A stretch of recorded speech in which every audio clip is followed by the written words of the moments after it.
Hello world, this is Jeffrey, JGB146 Blake, coming to you with episode 2 of the exploits of Necro Garb. This episode features a match against Drampa Garb, and it's an interesting kind of matchup. On one hand, Drampa can't do any damage to us because of our ability, but on the other hand, Garbodor hits us for weakness, and the Garbotoxin Garbodor can go ahead and turn off that ability and free up Drampa to go ahead and take those big KOs. Now, this matchup can play out in two different ways. One can be us trying to go for a spread damage and eventually unevolving Garbodors to take KOs there.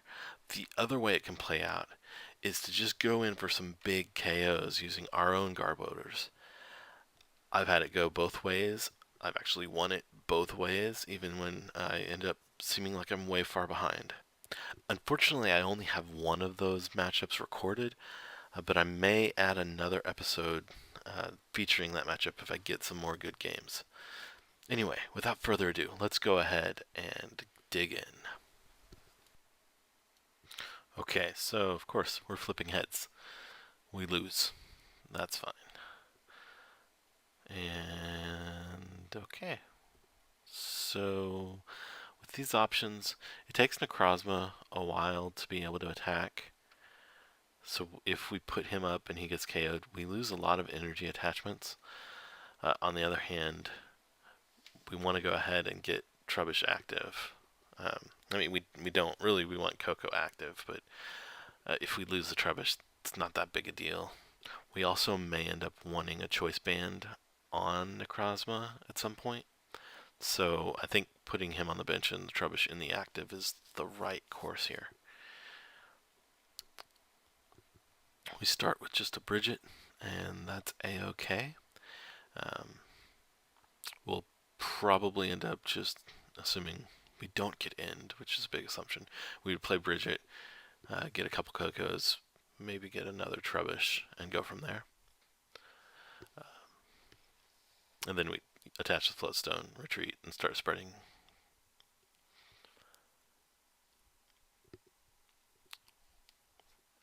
We see our opponent play Lele. And are they getting a Brigette? Yes, they are. Okay. So, what are they going to grab? 1, 2, 3 Garbs. Alrighty. We do have to be a little bit careful because they do hit us for weakness, so we need to keep that in mind. And we'll go from there. At least we hit them for weakness as well. Also, we can control their damage fairly well if we are able to just not play a ton of items. We just have to bear in mind that item usage hurts us way more. Okay, so we have Brigette and an N for next turn even. That's great. Okay, so let's get a Trubbish. And we definitely want to get a Koko. I could go with 2 Koko here. I could go with a Wob, because Wob's going to hit for weakness as well. So he's going to do a ton of damage. But I think the Koko spread is just really nice. Go ahead and attach a DCE here. And then we'll retreat into Koko and start spreading. We're going to go ahead and put down this Potown Stadium as well, so that anytime he evolves, he's taking a lot of damage. That'll help us to be able to de-evolve and get some KOs. So, alright, we've already got some good spread damage on them. And we're just going to keep doing this as much as we're able. Okay, we see a DCE on to Lele. That's not a bad play on his part. Since we can control our item usage, Lele can come up and get like 2-hit KOs on Koko. We do see a Drampa come down. Until he shuts off abilities, we won't see any threat from Drampa. The one thing he could do is come up and discard our energy. Of course not this turn since he's already gotten an attachment. But that's not that big a deal. We just play 1 Max Elixir. Hopefully it'll hit. We do see Garbodor come out and turn off our abilities. making it so that Drampa could be a threat later on, but I'm still not scared.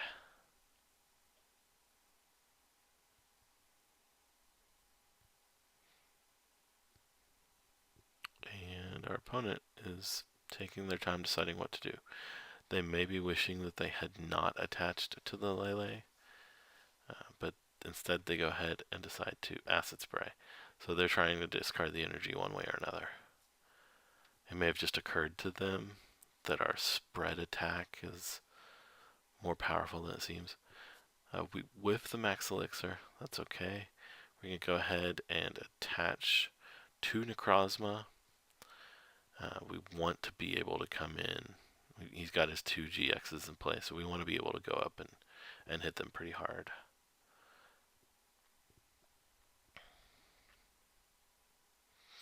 I didn't feel the need to play Sycamore there, because really we want to hold our energy to be able to continue using it to power up.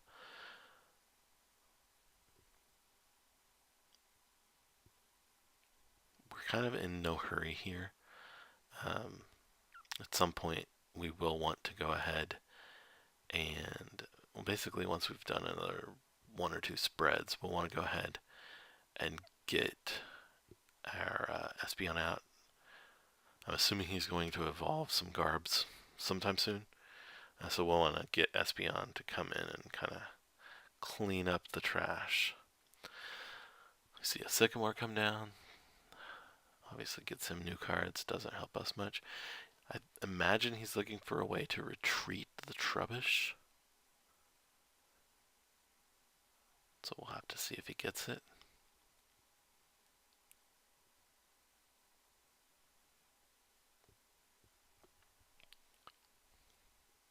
If he does retreat, we might have to go ahead and, well, he didn't retreat, but he did evolve.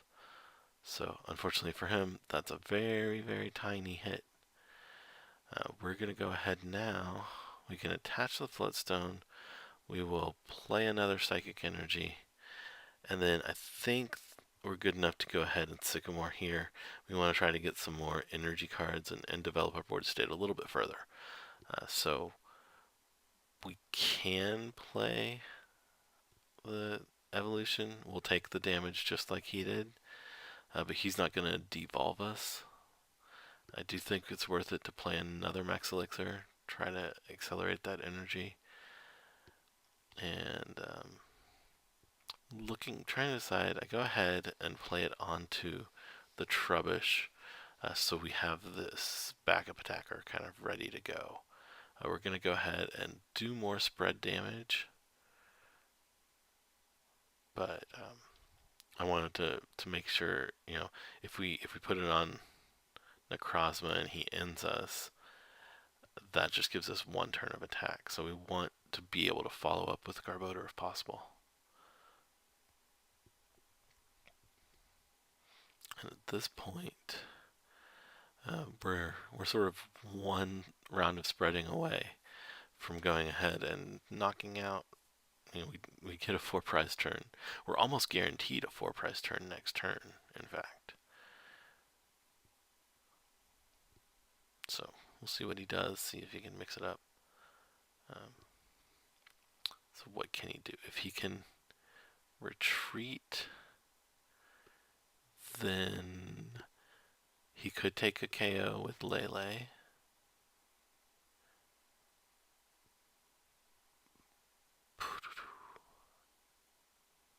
Now that he ends, we might have missed the DCE for a follow-up spread,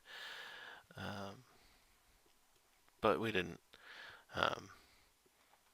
Chances are good that Garb would be able to go ahead and take a KO on Lele here. We'll go ahead and send him up, but I think it's actually better for us. We will bench another Koko, and I'm going to play the Max Elixir, because we're gonna, if we go up, we spread 1 more time, take out all the Garbs. Doesn't matter how many items we're playing. So I think we want to do that. I'll put a Float Stone over here.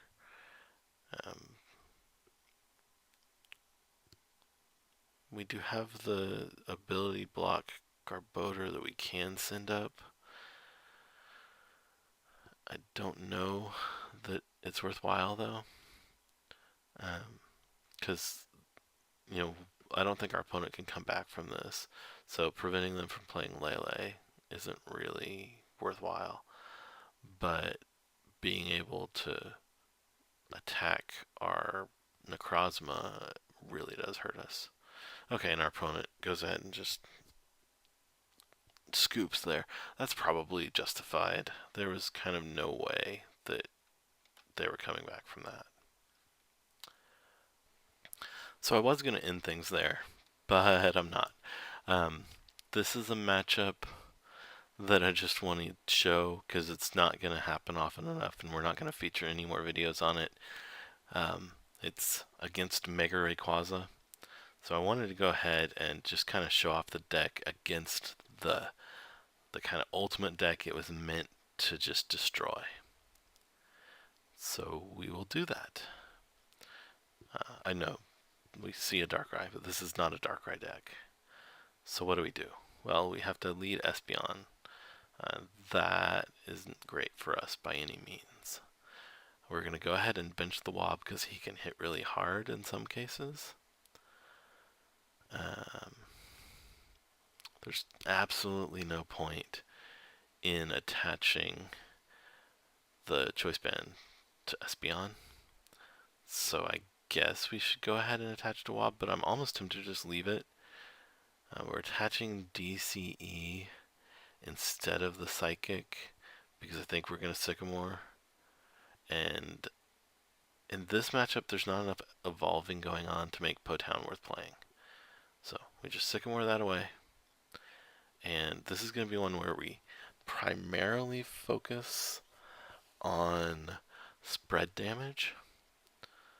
We'd love it if we could play Brigette, but of course we can't because we just played Sycamore to get here. Like I say, spread damage is huge here. Koko is huge. I'm trying to decide if there's anything that I want to Ultra Ball away. I think I'm just going to pass for now.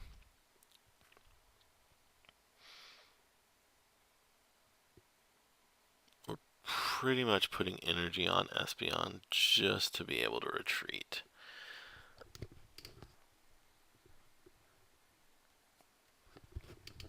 Let's see, Hoopa come out, and this is where we would, if we didn't already know, if I hadn't already told you, this is where we realize, oh, it's Mega Ray. Oh, it's Mega Ray. Alright. So we see Rayquaza, Spirit Link, and Mega Evolution with that ancient trait to instantly evolve. We see another Darkrai hit the bench. The Darkrai GXs here are pretty good in a deck like this, I think, because it lets you instantly rebuild your bench. The only problem is the retreat cost of 2 when you have to start it. We see our opponent try to take care of that by playing Super Scoop Up, but they flip heads the first time. And then we see him go ahead and get down another Rayquaza Spirit Link. Okay, so far so good. What's next? We see another Darkrai hit the field, and that's it. Alrighty. So, we can bridge it here, and I think I'm going to go ahead and do that to develop our board state. It's probably worth it to get a Trubbish. We definitely want to get a Koko, and we definitely want to get a Necrozma. So now we're going to play our elixirs and hope we can get some extra energy attachments in. So we'll get the first one. And I'm trying to decide whether I want to attach it to Necrozma or to Koko. And I think Koko is probably the better choice, so we can go ahead and make sure we get an attack off this turn. I was debating a little bit whether we wanted to try for Necrozma in case we were able to get 2 attacks off, but we weren't. I mean, we would have been, but then because I played it safe, we weren't able to. We don't have enough items being played yet to make it worthwhile to even think about evolving Trashalanche, but we'll probably get there with Ray. go ahead, send Koko up. We've got that choice band on there, so he does 50 to the active and 20 to the rest of the field. And our opponent just passes. So yes, they're stuck in this match. And I feel a little sorry for them, except that it honestly doesn't matter, because they would have to play Lysanders every turn to be able to take KOs, or Guzmas, whichever. Because again, we're not turning off the ability that makes us invulnerable. Furthermore, once we get a few more spreads in, we can come in with Necrozma-GX and just own the world.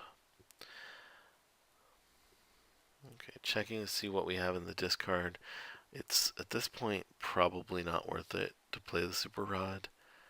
I decide to go ahead and bench the Trubbish here. I'm honestly not sure why I even did this. I guess it was probably primarily to take Espeon off the board. Because now we can replace the bench, or we can shrink the bench by replacing the stadium, which means we can drop Espeon. And since Espeon is useless, that's what we want to do. And then again, still wait on the Super Rod. We may just skip playing it altogether, depending on if KOs happen. Back over to our opponent. We see them get their stadium back out right away, and they bench a Lele to get a supporter. So Lele and Shaman are the two reasons that we might want to go ahead and actually turn off abilities, because that can kind of be a really big handicap for Rayquaza. But I'm not sure where the balance there lies. In any case, our opponent's playing Sycamore, and that is totally fine with us. I will probably go ahead and evolve the Garbotoxin Garbodor next turn, just to have him there. Because shutting off abilities will shut down things like Lele, and it will shut down things like Shaman, which can really slow down a Rayquaza deck. We're almost certainly going to be able to take a KO on the powered up one when he eventually gets some energy. So being able to prevent recovery is nice. Now, we do see a super scoop up here and a heads, so we'll see what happens here. I'm assuming he's going to go ahead and scoop up that Darkrai. And then, yeah, we see Mega Ray come out. And I'm guessing now he's going to start digging, looking for another energy card. So this will probably be like a Shaman.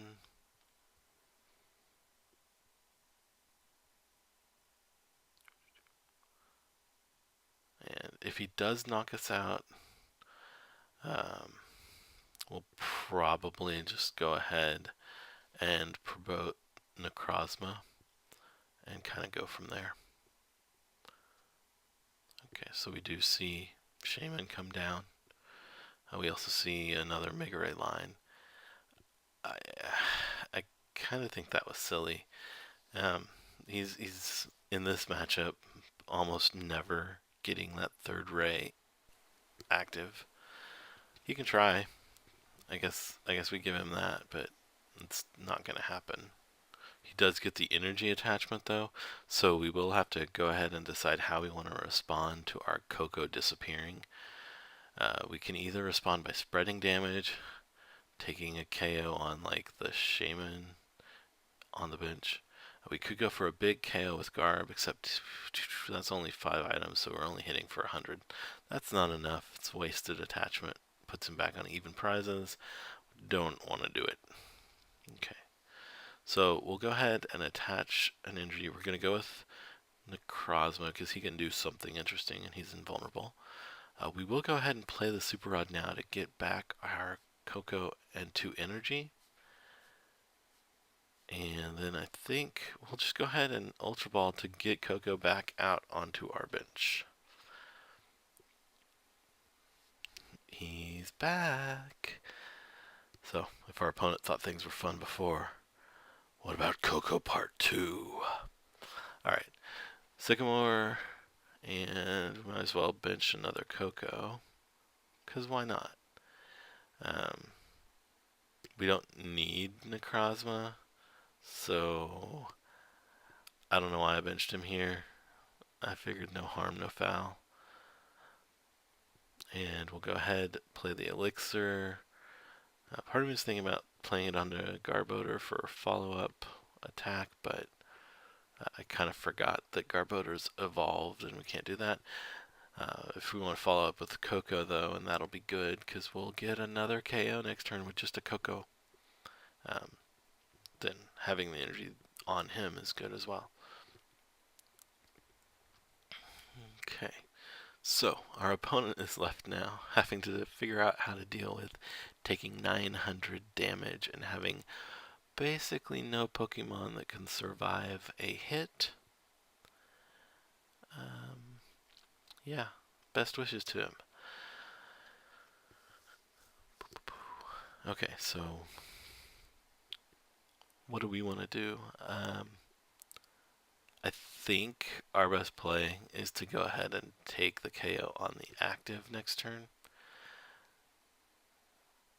And then we'll go from there. We probably attach to one of the new Kokos. Okay, we see a Guzma, so I guess we'll take a KO on the benched Shaman before it goes away. We'll, okay. Alright, so he Guzma'd to get a Necrozma into the active that he can't attack, and then to advance a Ray that also can't attack. So this is like a crazy stall. He was wanting to super scoop up his Mega Ray there in the back so that he can get the energy off and then attach. That's not bad. Not bad. You see Lele here come out, and he goes ahead and benches Lele to get an in. I think Acerola makes more sense, but I also think you wait until next turn and see what you need then. So, okay, we top deck switch. That's gonna let us attach to Koko, and from there we'll be able to take a KO on the Shaman and then retreat into Necrozma to take our final KO on anything he has. So we will attack, and we will not attack. Our opponent just scoops. That's fine. So our opponent kind of drew really bad there, but it wouldn't matter because, as you saw, they have nothing they can do against Necrozma being in the active, and we get lots of prizes off of their Shaman. So Shaman and Koko equals extra prizes, and Ray doesn't work without Shaman. With that, we will actually wrap up for today.